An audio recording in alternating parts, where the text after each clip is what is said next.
ಈಗ ನಾವೇನು ಮಾಡಪ್ಪ ಅಂದ್ರೆ ಸೈನ್ಸ್ ಬಗ್ಗೆ ಸ್ಟಡಿ ಮಾಡಬೇಕು. ಸೈನ್ಸ್ ಅಂದರೆ ಏನು? What is mean by science? Science ಅಂದರೆ ಏನು?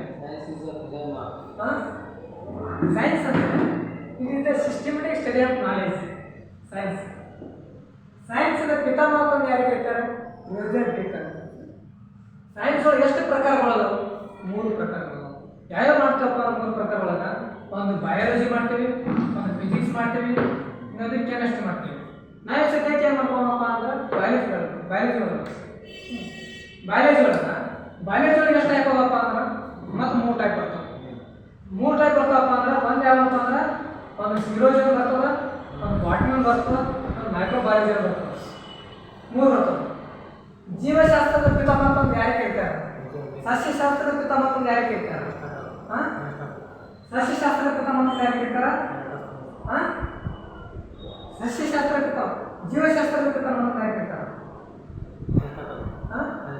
ಜೀವಶಾಸ್ತ್ರ ಪಿತಾಮಹ ಅರಿಸ್ಟಾಟಲ್. ಸಸ್ಯಶಾಸ್ತ್ರ ಪಿತಾಮಹ ಕ್ಲಿಯೋಪಾಸ್ಟ್ರಾ. ಮೈಕ್ರೋಬಯಾಲಜಿ ಪಿತಾಮಹ ಲಿವನ್ ಅಂತ ಬರ್ತದೆ. ನಮಗೆ ಈಗ ಇವೆಲ್ಲ ಆಯ್ತು.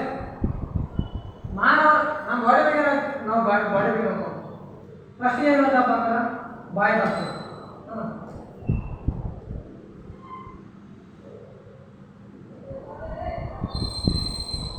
ಬಾಯಿ ಈಗ ನಾವು ಅನ್ನ ನಾಳೆ ತಿಳ್ಕೊ ಇದೇನಪ್ಪ ಅಂದ್ರೆ ಲಿವರ್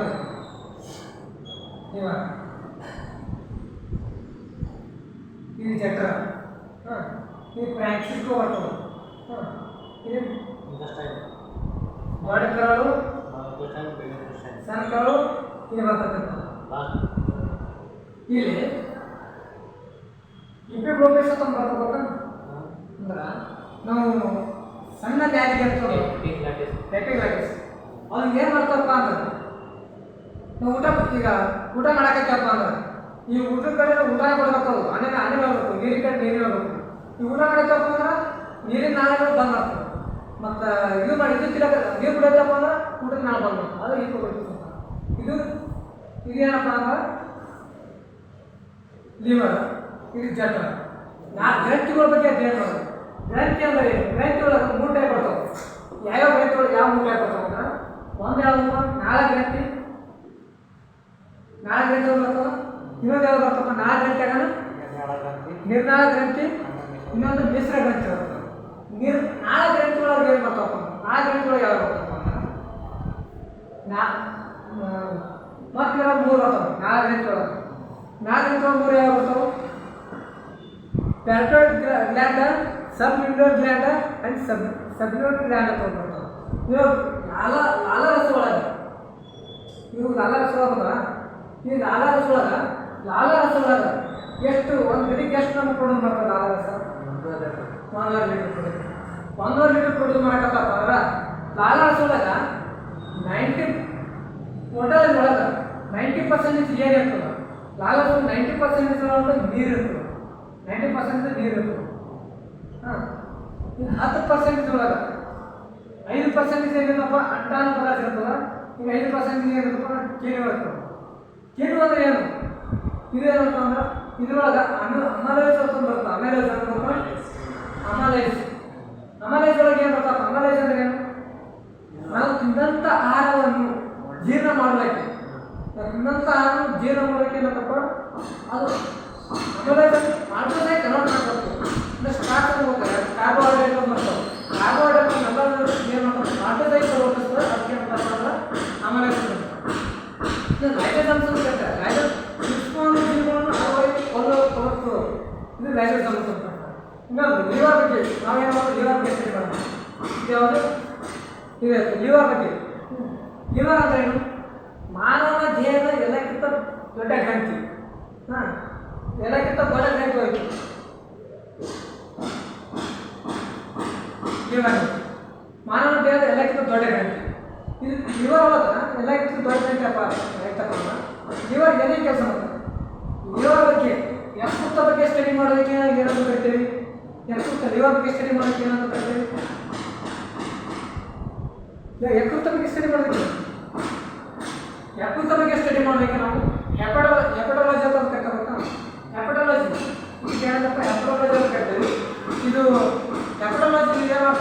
ಇದು ಇದಕ್ಕೆ ಯಾವ ವೈರಸ್ ಹೋಗ್ಬರ್ತಪ್ಪ ಹ್ಯಾಪಟೈಟಿಸ್ ಸಿ ಅಂತ ಬರ್ತದೆ ಇದು ವೈರಸ್. ಮತ್ತು ಇದು ಏನೇನು ಗೊಳಿಸ್ ಬರ್ತಪ್ಪ, ಇದು ಏನೇ ಮಾಡ್ತಪ್ಪ ಕೆಲಸ ಏನೇ ಮಾಡ್ತಪ್ಪ ಅಂದ್ರೆ ಇದು ಮೂತ್ರವನ್ನು ಶುದ್ಧೀಕರಣ ಮಾಡ್ತದೆ. ವಿಷಕಾರಿ ವಸ್ತುಗಳನ್ನು ಏನು ಮಾಡ್ತಪ್ಪ ಅಂದ್ರೆ ಹೊರಗೆ ಇನ್ನು ಏನು ಮಾಡ್ತದೆ ರಕ್ತವನ್ನು ಶುದ್ಧೀಕರಣ ಮಾಡ್ತದೆ. ಮೂತ್ರ ರಕ್ತವನ್ನು ಶುದ್ಧೀಕರಣ ಮಾಡಕತ್ತಪ್ಪ ಲಿವರ್ ಹೇಗಿರ್ತಪ್ಪ ಹೆಂಗೆ ಯಾವ ಕಲರ್ ಇರ್ತದ, ಇದ್ರ ಕಲರ್ ಏನು ಕಲರ್ ಎಲ್ಲೋ ಅಲ್ಲ ಕಂದು ಬಣ್ಣ ಮಿಶ್ರಿತ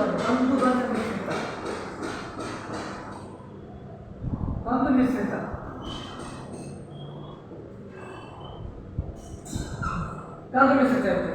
ನೆಕ್ಸ್ಟ್ ಏನು ಮಾಡ್ತಪ್ಪ ಯೂರಿಯಾ ಏನು ಮಾಡ್ತೀವಿ ಇದು ಮಾಡ್ತದೆ, ಇದು ಕೊಬ್ಬನ್ನು ಜೀರ್ಣ ಮಾಡ್ತದೆ. ಕೊಬ್ಬನ್ನು ಏನು ಜೀರ್ಣ ಮಾಡ್ತದೆ ಗೊತ್ತಾ, ಕೊಬ್ಬನ್ನು ಫಸ್ಟಿಗೆ ಏನು ಬರ್ತಲ್ಲ ಇಲ್ಲಿ ಬರ್ತಲ್ಲ ಇಲ್ಲಿ ಬ್ಲ್ಯಾಡರ್ ಅಂತ ಇದು ಬರ್ತದೆ ಬ್ಲ್ಯಾಡರ್ ಹೌದಾ. ಈಗ ಏನಪ್ಪ ಬಯಲ್ ಜ್ಯೂಸ್ ರೆಡಿ ಆಗ್ತದೆ. ನಾವು ಬಯಲ್ ಜ್ಯೂಸ್ ರೆಡಿ ಆದ ಕಡೆ ಏನಪ್ಪ ಅಂದ್ರೆ ಇಲ್ಲಿ ಫ್ರಾಂಚೈಸ್ ಅಂತ ಬರ್ತದೆ ಮೆದೋಜೆಲ್ಗೆ ಗ್ರಂಥಿ ಅಂತ ಬರ್ತದೆ. ಮೆದೋಜೆಲ್ಗೆ ಬಂದಾಗ ಏನಪ್ಪ ಅಂದ್ರೆ ಜಠರ ಇರ್ತದೆ. ಜಠರೊಳಗೆ ಏನಪ್ಪ ಅಂದ್ರೆ HCl ರಿಲೀಸ್ ಆಗ್ತದೆ. HCl ರಿಲೀಸ್ ಆಗೋದ್ರಿಂದ ನಮ್ದು ಏನಪ್ಪ ಅಂದ್ರೆ ಇದು ಬಯಲ್ ಜ್ಯೂಸು ಇಲ್ಲಿ ರೆಡಿ ಆಗೈತೆ. ಇಲ್ಲಿ ಬಂದು ಕೊಬ್ಬನ್ನು ಇಲ್ಲಿ ಮಾಡ್ತಪ್ಪ ಸಂಗ್ರಹಿಸ್ತಾರೆ. ಕೊಬ್ಬನ್ನು ಇಲ್ಲಿ ಕೊಬ್ಬರಿಂದ ಅಲ್ಲಿ ಏನಂತಂದ್ರೆ ಜೀರ್ಣ ಮಾಡ್ತಾರೆ ಯಾವುದು ಬಯಲ್ ಜ್ಯೂಸ್ ಒಳಗೆ. ನೆಕ್ಸ್ಟ್ ಇದಕ್ಕೆ ರೋಗಗಳು ಯಾವ್ಯಾವ ಬರ್ತಾವಪ್ಪ ಅಂದ್ರೆ ಯಾವ್ದು ಲಿವರ್ ರೋಗಗಳು ಯಾವ ಬರ್ತಾವೆ. ಕಾಮನಿ ಮತ್ತು ಕಾಮಲಿ ರೋಗ. ನಾವು ಜಾಸ್ತಿ ಮಕ್ಕೊಂಡಿರ್ತೇವಲ್ಲ, ಮಕ್ಕೊಂದ ಕಡೆ ಕೆಮ್ಮು ಮೈ ಸ್ವಲ್ಪ ಏನಾಗಿರ್ತದೆ ಹಸಿರು ಕಾಣಿಸ್ತದೆ, ಇದು ಕಾಣಿಸ್ತಲ್ಲ. ಅದಕ್ಕೆ ಏನಪ್ಪ ಅಂದ್ರೆ ಮೂತ್ರ ಬಣ್ಣ ಹಳದಿ ಕಾಣಿಸ್ತಲ್ಲ, ಕಣ್ಣಿನ ಹಳದಿ ಕಾಣಿಸ್ತದೆ. ಜಾಸ್ತಿ ಮಕ್ಕಳು ಮಾಡಿರ್ತಾರೆ ಕಣ್ಣು ಹಳದಿ ಕಾಣಕತ್ತಪ್ಪ ನಿಮ್ಗೆ ಏನಂತ ಕಾಮಲಿ ಬಂದಪ್ಪ ಅಂತಾರೆ. ಇದಕ್ಕೆ ಯಾವ ಕಾಮಲಿ ಬಂದಂತ ಯಾವ ಅಂತಪ್ಪ ಅಂದ್ರೆ ಇದು ಯಾವ ಅಂತ ಅಂದ್ರೆ ಲಿವರ್ ಬಂದಾಗತ್ತದ. ನೆಕ್ಸ್ಟ್ ಹೆಪಟೈಟಿಸ್ ಬಿ ಅಂತ ಬಂದಾಗ ಇದು ಸೇಮ್ ಸಿರೋಸಿಸ್ ಅಂತ ಬರ್ತದೆ. ಸಿರೋಸಿಸ್ ಅಂದ್ರೆ ಏನು, ಲಿವರ್ ಡ್ಯಾಮೇಜ್ ಐತಪ್ಪ ಅಂದ್ರೆ ಇದು ಸಿರೋಸಿಸ್ ಹೆಂಗೆ ಬರ್ತಪ್ಪ ಅಂದ್ರೆ ಜಾಸ್ತಿ ದಾರಿ ಕುಡಿತಾರಲ್ಲ, ಜಾಸ್ತಿ ದಾರಿ ಕುಡಿತಪ್ಪ ಅಂದ್ರೆ ಸಿರೋಸಿಸ್ ಲಿವರ್ ಡ್ಯಾಮೇಜ್ ಅಂತ ಗೊತ್ತಪ್ಪ. ಅದಕ್ಕೆ ಲಿವರ್ ಬಗ್ಗೆ ಸಿರೋಸಿಸ್ ಅಥವಾ ಲಿವರ್ ಡ್ಯಾಮೇಜ್. ಮತ್ತು ಇನ್ನೊಂದು ಫ್ಯಾಟ್ ಹೆಚ್ಚಾಯ್ತಪ್ಪ ಅಂದ್ರೆ ಲಿವರ್ ಡ್ಯಾಮೇಜ್ ಆಗೋ ಸಾಧ್ಯತೆ ಇರ್ತದೆ. ಆವಾಗ ಏನಪ್ಪ ಇದಕ್ಕೂ ಲಿವರ್ ಐತಪ್ಪ ಅಂದ್ರೆ ರೋಗಗಳು ಕಾರಣ. ಮತ್ತೇನಪ್ಪ ಅಂದ್ರೆ ಸ್ವೀಟ್ ಲ್ಯಾಂಡ್ ಅಂತ ಕರೀತಾರೆ. ಸ್ವೀಟ್ ಲ್ಯಾಂಡ್ ಎಲ್ಲಿ ಇರ್ತವೆ ಗೊತ್ತಾ, ನಮ್ಮ ಬೇವಿನ ಹಣ್ಣಿ ಬೇವಿನ ಹಣ್ಣಿ ಸ್ವೀಟ್ ಲ್ಯಾಂಡ್ ಅಂತ ಕರೀತಾರೆ. Sweet land sweet land. Next gastric ಅಂತ ಗೊತ್ತಾ, ಗ್ಯಾಸ್ಟ್ರಿಕ್ ಎಲ್ಲಿ ಇರ್ತವೆ ನಮ್ಮ ಗ್ಯಾಸ್ಟ್ರಿಕ್ ಅಂದ್ರೆ ಜಠರ ಒಳಗೆ.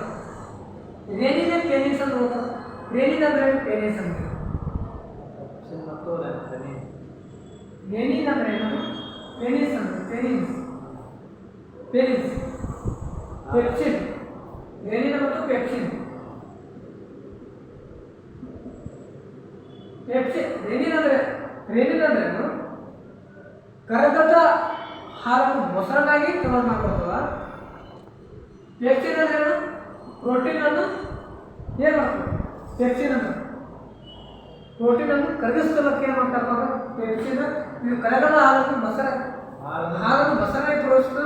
ಪೆಪ್ಸಿನ್ ಅಂದ್ರೆ ಏನಂತ ಪ್ರೋಟೀನ್ ಅನ್ನು ಕರಗಿಸುವ ಸಹಾಯ ಮಾಡ್ತದೆ. ಇದೇನು ಇದಿರಬೇಕು. ನೆಕ್ಸ್ಟ್ ಏನಪ್ಪ ಅಂದ್ರೆ ನಿರ್ನಾಳ ಗ್ರಂಥಿ ಒಳಗೆ ನಿರ್ನಾಳ ಗ್ರಂಥಿ ಒಳಗೆ ಏನು ಮಾಡ್ತಾರೆ, ನಿರ್ನಾಳ ಗ್ರಂಥಿ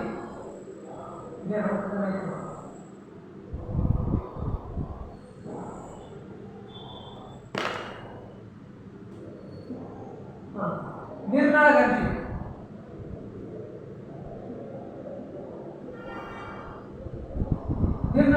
ಏನು ಮಾಡ್ತಾರೆ, ನಿರ್ನಾಳ ಗ್ರಂಥಿ ಒಳಗೆ ಎಷ್ಟು ಬರ್ತಪ್ಪ ಅಂದ್ರೆ ಒಂದು ಪಿಟ್ಯೂಟರಿ ಗ್ಲ್ಯಾಂಡ್ ಎಲ್ಲಿರ್ತಪ್ಪ ಅಂದ್ರೆ ಎಲ್ಲಿರ್ತದೆ, ಎಲ್ಲಿಯೊಳಗೆ ಮಧ್ಯ ಮೆದುಳು. ಒಂದು ಪಿಟ್ಯೂಟರಿ ಗ್ಲ್ಯಾಂಡ್.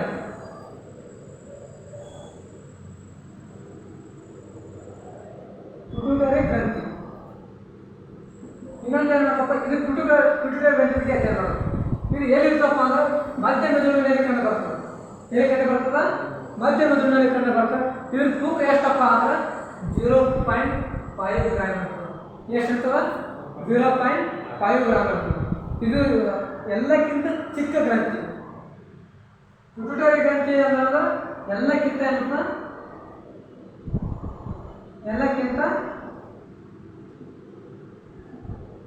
ಚಿಕ್ಕ ಗ್ರಂಥಿ.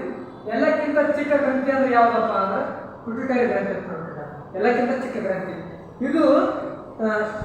ಇದ್ರೊಳಗೆ ಪಿಟ್ಯೂಟರಿ ಗ್ರಂಥಿ ಯಾವ ಹಾರ್ಮೋನ್ ರಿಲೀಸ್ ಮಾಡ್ತಪ್ಪ ಅಂದ್ರೆ ಯಾವ ಹಾರ್ಮೋನ್ ರಿಲೀಸ್ ಮಾಡ್ತಾವ?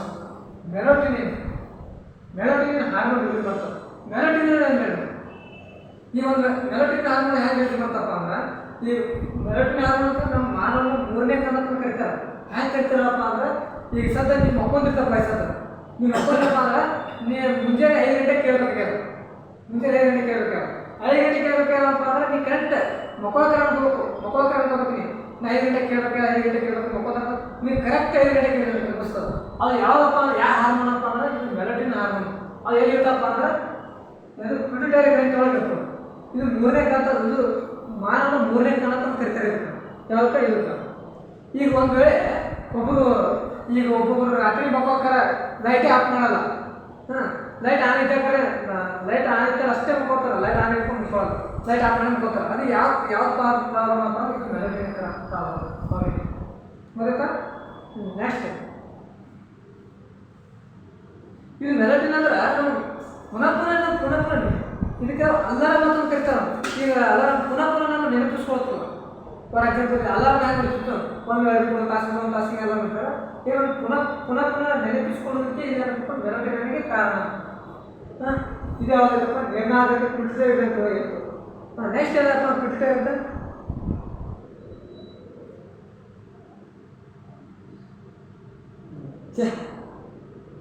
ತಪ್ಪಲ್ಲ.